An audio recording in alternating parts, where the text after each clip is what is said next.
মূর্তি পূজা সম্পর্কে বেদ কি বলে? ঈশ্বর সাকার না নিরাকার? মানুষ সাধারণত নিজের অভিজ্ঞতা ও গুণ দিয়ে সবকিছু বিচার করে। মানুষ যেহেতু সাকার ও নিরাকার দুই বিপরীত বিষয়ের ধারণা রাখে, তাই সকলে একই বিষয়কে সে উভয় গুণ সম্পন্ন ধারণা করতে পারে না। বাতাস যেমন কখনো সাকার আবার নিরাকার, এমনকি জলবায়ুতে মিশ্রিত অবস্থায় নিরাকার, সাধারণত চোখে অদৃশ্য। আবার সমুদ্রে জল তরল এবং মেরু অঞ্চলে একই জল বরফ। তেমনি ঈশ্বর যেমন অরূপ, তেমনি ঈশ্বর স্বরূপ। এই অরূপ স্বরূপ ও সাকার নিরাকার উভয়বিধ কথা বেদে উল্লেখ করা হয়েছে। তবে বেদে সরাসরি প্রতিমা পূজার প্রসঙ্গ নেই, এমনকি বিরোধিতাও নেই। ন তৎস প্রতিমা অস্তি যৎস নাম মহদ যৎস হিরণ্যগর্ভ ইতস্য মা মা হিসিদিতস্যা যৎমান্য জাত ইতস্য।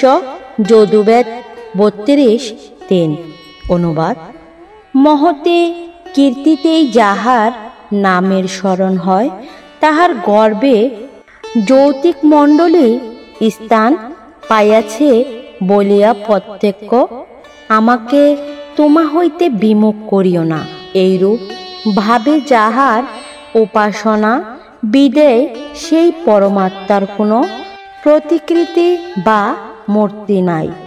আবার উপনিষদ বলেছে, দেবা ব্রহ্মণ রূপে মূর্তং চেব্য মূর্তং চামৃত্যং চ স্থিতং চ যচ সচ তচ।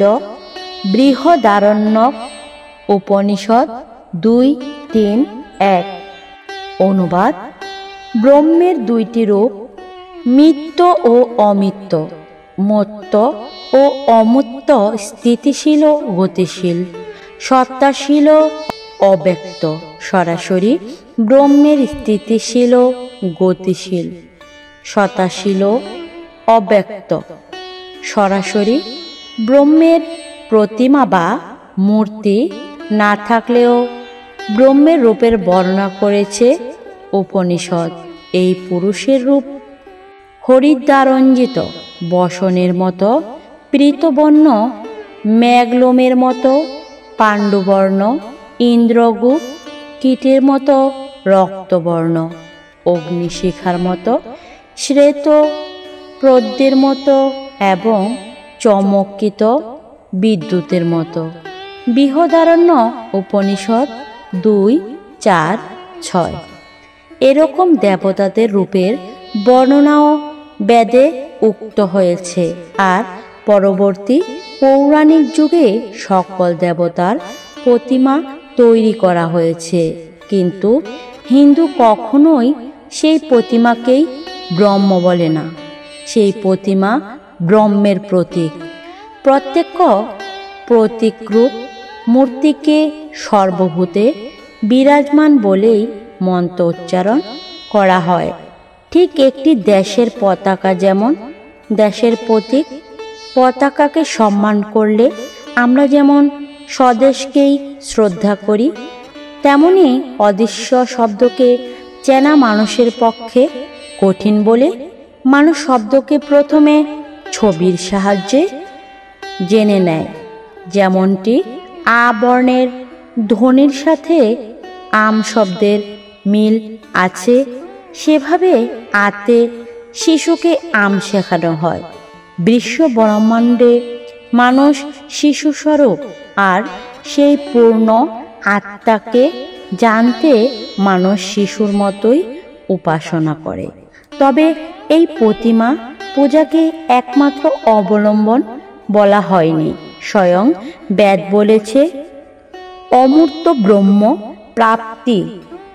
দুর্জেয় তপস্যাদি বহু প্রয়াসের পরও ব্রহ্ম দর্শন ব্রহ্মেরই কৃপা সাপেক্ষ।